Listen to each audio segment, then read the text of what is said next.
乐圈的话题人物总是轮番上阵，但有一个名字总是反复被提及，宋威龙。他年纪轻轻，颜值出众，却也因为资源好、演技差、剧本烂，频频成为争议焦点。社交平台上分成了两个泾渭分明的阵营，一边说他靠资本吃红利，接好剧不靠实力，另一边则批评他选剧眼光差，主演的都是烂剧。但真相真的只是这样二元对立的吗？宋威龙的作品真的如外界所说连续6部扑街？这些作品是当下拍摄还是库存？背后真有资本扶持吗？坊间传言宋威龙在2020至2025年间接连6部剧集全部扑街，但我们不妨冷静一点，把这些作品的制作时间线捋清楚。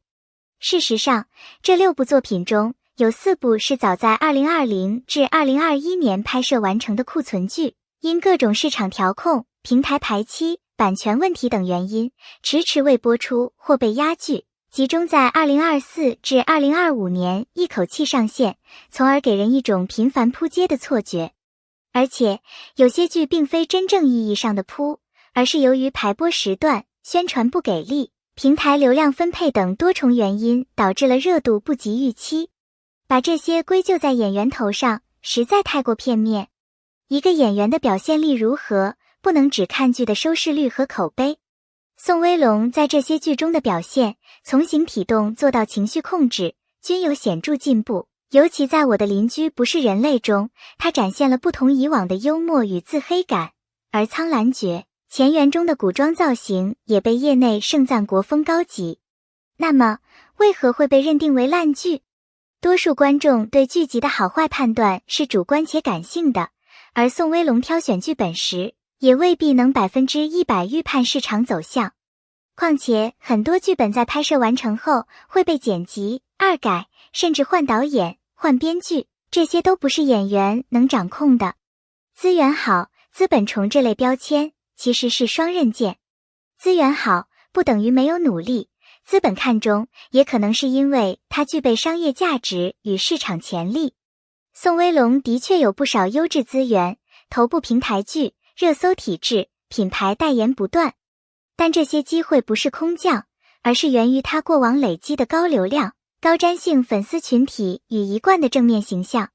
比起其他依靠炒作绯闻、整容博关注的艺人，宋威龙在公众面前始终保持低调清朗的人设，这更符合品牌与平台的长期合作策略。资本不是傻子，若他真的毫无演技、不敬业，资本也不会持续投入。打开他的演艺履历，我们会发现他并非一夜成名，而是一步步在尝试不同类型的角色。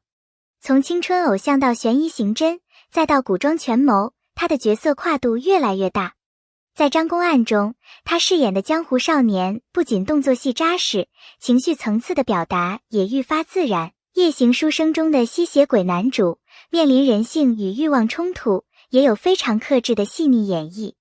这种转型是他努力拓宽戏路的成果，但很多人因为先入为主的偏见，忽视了他作为演员的成长与蜕变。必须强调的是，娱乐行业存在大量库存剧是常态。一部剧从拍摄到播出，有时会经历长达2-3年的等待，这段时间演员早已进入下一个角色，而市场环境也早已变迁。宋威龙被播出的6部剧，正是这样的背景下被一口气释放，造成连扑的假象。我们应该学会区分库存剧播出之后与演员作品频繁扑街这2个完全不同的概念。相比一些艺人靠话题博眼球，宋威龙的热搜大多来源于作品上线或角色造型，引发观众的关注和讨论。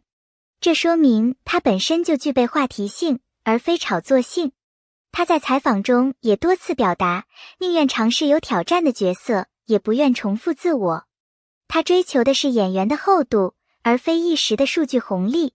和同为95后的小生相比，宋威龙的路线相对独立，他不频繁参与综艺，不炒 CP， 不故意卖惨，选择用作品说话。虽然这在流量时代略显吃亏，但也更显难能可贵。而正是这样的少曝光、重角色的路线，让他在粉丝群体中拥有更高粘性。他的观众不是一时追星，而是长期关注其成长的剧粉。我们生活在一个信息爆炸的时代，带节奏很容易影响一个艺人的风评。许多网友在没有真正了解作品的前提下，仅凭某个片段或标题党文章就下定论，这对任何演员来说都是不公平的。在网络评论面前，我们需要更多独立思考的能力，而非被动接受某个扣的立场。宋威龙从未在微博长篇大论回应过负面评论，也从不通过卖惨争取同情。他的方式是持续投入下一部作品。他不解释，不辩解，只以实力回应所有留言。一个演员真正的底气，源于不断精进的演技和不惧风浪的心态。有人常说，宋威龙就是一个花瓶，靠脸吃饭罢了。但真正了解他的观众知道，这句话不仅肤浅，甚至是对他努力的侮辱。从模特出身的他，一步步走进演艺圈，本可以靠颜值轻松混圈，但他并没有选择只做流量明星，而是勇敢接受挑战，参演高强度、剧情复杂、人物多线并进的剧集。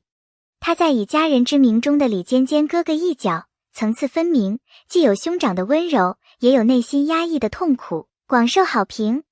颜值是天赋，演技是努力。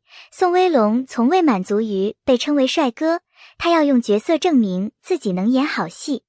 娱乐圈有一种现象叫双标，长得帅的演员一旦演技稍有缺陷，立刻被嘲演技差，只能靠脸，而普通外形的演员只要稍有亮点，就会被夸演技派。宋威龙就正好处于这种苛责的风口浪尖。他的演技明明在进步，但因为外形太优越，观众下意识的要求更高，这是一种无形的反向歧视。当他认真揣摩角色，练动作戏，咬字发音反复琢磨，观众却只盯着颜值滤镜，忽略他的努力。